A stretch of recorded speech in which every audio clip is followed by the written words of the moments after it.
So this is an exciting video. If you're just starting to think or even consider, should I learn Spanish? Well, obviously you should. It's like the most useful language on the planet apart from English, especially if you live in the United States where there's probably going to be about a fifth or a fourth even of the population within a decade that is Spanish speaking. So it is an extremely useful language and it opens up so many different possible countries you could travel to that are Spanish speaking. And so I'm going to get a little bit about just what do you need to learn? Like, what is the Spanish language? What does it look like? What does it feel like? What are the basics? What do you need to learn first? All of that right now. So first of all, for my most in-depth training on how to get started learning Spanish, so this video is about, what does Spanish look like? What do you need to learn first? I've got a free training where I show you my actual methodology. I show you the 3 strategies that I used and implemented to learn and become fluent in Spanish within a year. So within just a couple of months of learning Spanish, I was able to form real conversations, have conversations with native speakers fluently, and you can do the same. So click on the link in the description to save your spot in that free training right now. You can sign up for that today and check it out. But let's get to this video. So the first thing that I get asked a lot is, is Spanish the same for different countries? Is Spain Spanish, Latin American Spanish? Every country has like its own words. So my biggest recommendation is not to worry about these differences. I've got some videos on the differences between Latin American Spanish and Spain Spanish, which is where the biggest differences are found. The main difference you'll see is that Spain will use this, vosotros, which we'll talk about how verbs work in Spanish in a second, but vosotros just is how you say you all in Spain. In Latin America, they'll use something called ustedes, which is how you say, you all. And technically in Spain, ustedes is like the formal way to say you all, but we'll get into that in a minute. But anyways, there's just some differences in accents and vocabularies from country to country, but those are just slight differences. It's a lot like comparing English between Australia and England and Scotland and the United States. Like, it's the same language. If you learn English, you'll be able to talk with anyone from these countries, but that's really it. So what do you need to know about just how Spanish works? Well, really, the good thing about Spanish is there's a lot of good news, maybe some bad news too, which I don't think it should be considered bad news, but if you're considering learning Spanish, it's good to know that the pronunciation is pretty straightforward. So if you've got A, E, I, O, U in Spanish, it's going to be pronounced in 90% of the cases the exact same, unless you've got like a combination of these 2 vowels, in which case you might have a couple of, different, like if you combine the U and E, it's we, kind of like a, it could be, like if you've got a word like guerra, it's guerra, you kind of just don't pronounce the U. This means war. But other than that, I mean, you've got A, E, I, O, U, and that's how you pronounce it between every single word. So if you've got a word like apple, manzana, every single A in this sentence is going to be pronounced like A, manzana. Pretty simple, pretty straightforward. So that's the good news about Spanish. It's not like English where the pronunciation is super complicated. So now let's get into the most complicated part of Spanish, which is the verbs. The verbs are pretty easy in English. Like, the hard part of native speakers that are from any country trying to learn English, or non-native speakers I should say, is that the pronunciation is extremely difficult in English. You've got a word like read, which could be pronounced read or read, but it's spelt the same.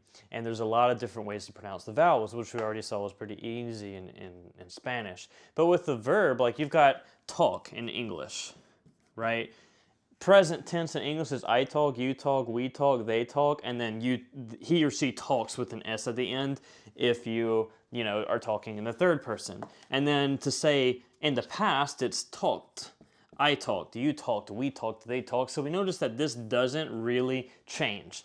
But in Spanish, there's 100 different ways to conjugate the verb. You could say, just in the present tense alone, hablo, hablas, hablamos, hablan, habla. I mean, there's so many different ways. And then you get to the past tense. You've got hablé, you've got hablaste, you've got habló, you've got hablamos again, you've got hablaron. You get to like something like the subjunctive tense, which you're probably like, what the heck is the subjunctive tense? It could be hablara, habláramos.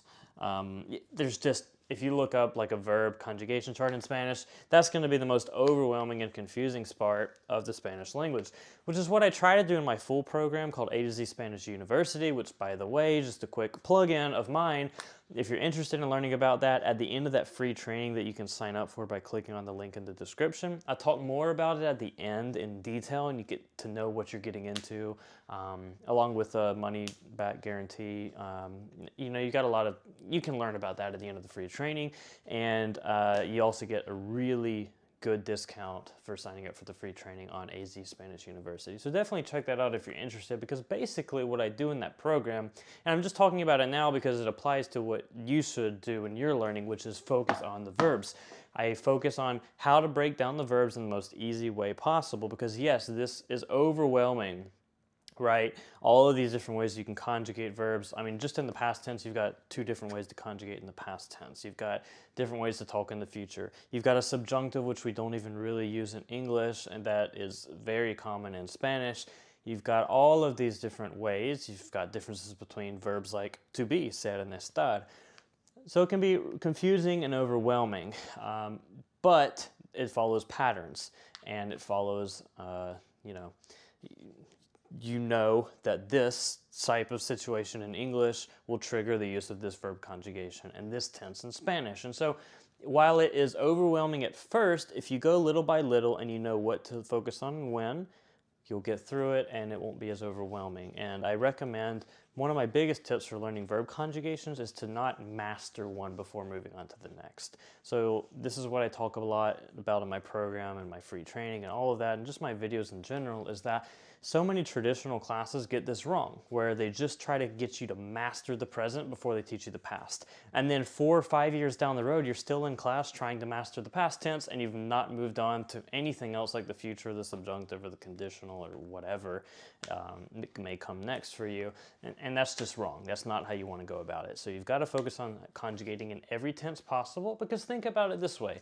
If the hardest part of Spanish is the verbs, like in English it's pretty straightforward, but in Spanish, if this is the hardest part and we can't have a sentence without a verb, and you have absolutely no chance of communicating and talking in the present, the past, the future, you have no chance of talking in Spanish at all if you're not able to talk in the present, the past, the future, the conditional, all of that stuff. So obviously that's where our focus needs to be. Because if you've got a phrase like, I talked with you, yes, I talked, hablé, is I talked, con él, ayer. This is I talked with him yesterday. I apologize, by the way, for my awful handwriting, but I talked with him yesterday. So with him yesterday is never going to change. It doesn't matter if I say I will talk to him tomorrow, or she talked to him yesterday, or I would have talked to him yesterday. You know, we're conjugating talk in different tenses now, whether we're saying I would have talked, I will have talked, I am talking with him. The with him and yesterday or tomorrow or whatever other vocabulary word you want to throw in there, any noun, any adjective, those don't change. What changes are the verbs, and they change drastically. So our focus needs to be on the verbs if you're considering learning Spanish. And again, in my free training, if you're already getting overwhelmed by this, I think that after that free training, you'll have a much better idea of how to and not to go about it. The other thing that'll really change in Spanish when it comes to sentences is adjectives and feminine and masculine nouns. So every single noun in Spanish is either going to be feminine or masculine. That means you've probably seen this and you probably know this stuff, but you know, el is for masculine words, la is for feminine words, and this is how we say the word the something. So we could say el libro, the book. So this is the book. Now, if we want to say pretty, right? Pretty is bonito. So what we do with adjectives, obviously bonito is an adjective, is that the end can either be an O or an A.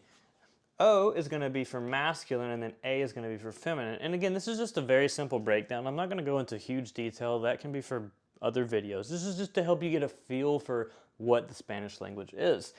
So if I've got the pretty book, which I know is a weird, but just bear with me. If I want to say the pretty book, it's el libro bonito.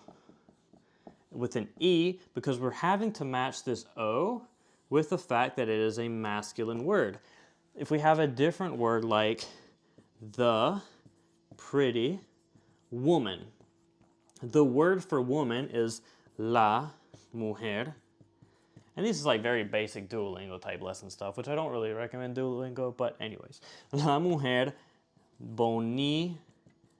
And it's going to be an A ending because we've got a feminine word, mujer.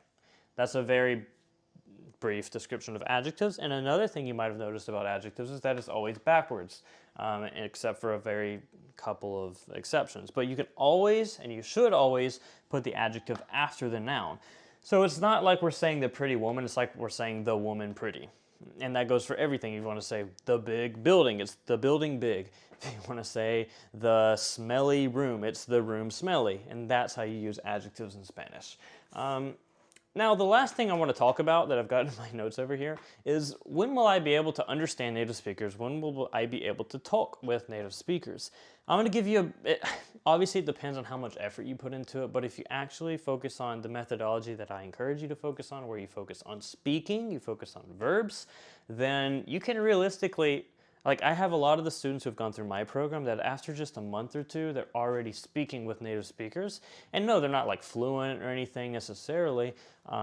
They might not be able to say anything and everything that they want, but they can hold hour-long conversations with native speakers, and they can say whatever they want to say, even if they might need the help of like some translating apps or something. But they know how to conjugate in all of the verb tenses, they know how Spanish works, and they're just at that point working on improving and working on their vocabulary. And that's very realistic expectations if you focus on doing it the right way and you don't really use the traditional way. The traditional way just involves, studying. I'm not saying there's anything wrong with that. Some people might do better with that, but just studying and doing exercises and studying endless vocabulary lists is not realistically going to get you there. At least if you're like me and you're a little bit impatient and you want to be as efficient as possible, you don't want to waste time, then you definitely need to change the way that you're studying and practicing Spanish. Now, as far as listening, I recommend that you try to listen to the same person or the same group of people as much as you can. That'll just help you. But obviously, if you're learning Spanish, you're eventually going to be able to understand anyone from any country for the most part. But listening comes last. So don't stress out if you have trouble listening and understanding Spanish. The most important thing is that you're able to communicate. Because yes, you can understand everything and anything in Spanish, but if you can't communicate back, what's the point, right? So you want to make sure that you're able to speak. That'll come first, and then listening will just come with time and with a lot of practice. To this day, there's always still going to be some things that, depending on who I'm talking to, if they have different slangs from where they're from, or maybe they have an accent that I've never heard before, it might just be a little bit more difficult. Just like in English, where if I talk to someone from Scotland, like I had an uncle who was from Scotland, may he rest in peace, but he had the most crazy accent, and it was hard to understand him. I couldn't understand half the things that he said a lot of the times until I got used to hearing him a lot. And so this is the same thing with Spanish, where if you talk to the same person every single day, you're going to get really good at understanding them. You're going to know the words that they use all the time, what phrases and verbs that they're using. And so yeah, just don't stress, have fun with it. I mean, that's the last tip I can give you that I have here written down. Have fun. Like, Spanish is not something to stress over, and the more that you stress over it and you get frustrated, the less you're going to learn, and it's going to suck, right? So make it fun. Sing your favorite Spanish song, look up the lyrics and sing your heart out in the car. Get in the shower, listen to Spanish podcasts, sing your music, talk to people, like find people to talk to in Spanish. What in the world is the point of learning Spanish if you're not going to use it and you're not going to talk to people? Like, what's the point? If I can know 10,000 languages, but if I'm just going to sit in my room all day and not use it, like, why do I know 10,000 languages, right? So please, I highly encourage you to check out the free training. The link is in the description. It's about half an hour long. Just take some time out of your day. I promise if you're a serious Spanish learner, it's going to be worth sitting there. Even if you've got a short attention span like me, check it out. I try to get as to the point as possible with the information. It's the clearest guide as to how to accelerate and be more efficient with your Spanish learning. And if you're interested in signing up for my Spanish program, I'm not trying to force it down your throat, but you will learn more about it and you'll get a discount on it for signing up for the free training. That's my resource, and I hope that you please subscribe to the YouTube channel. Give this video a like if you found some value in it. That way more people can check it out. The YouTube channel is growing thanks to you. I really do appreciate you watching these videos and listening to me ramble on about probably the best language in the world. So yeah, check it out. Thanks for watching. See you in the next one. Ciao.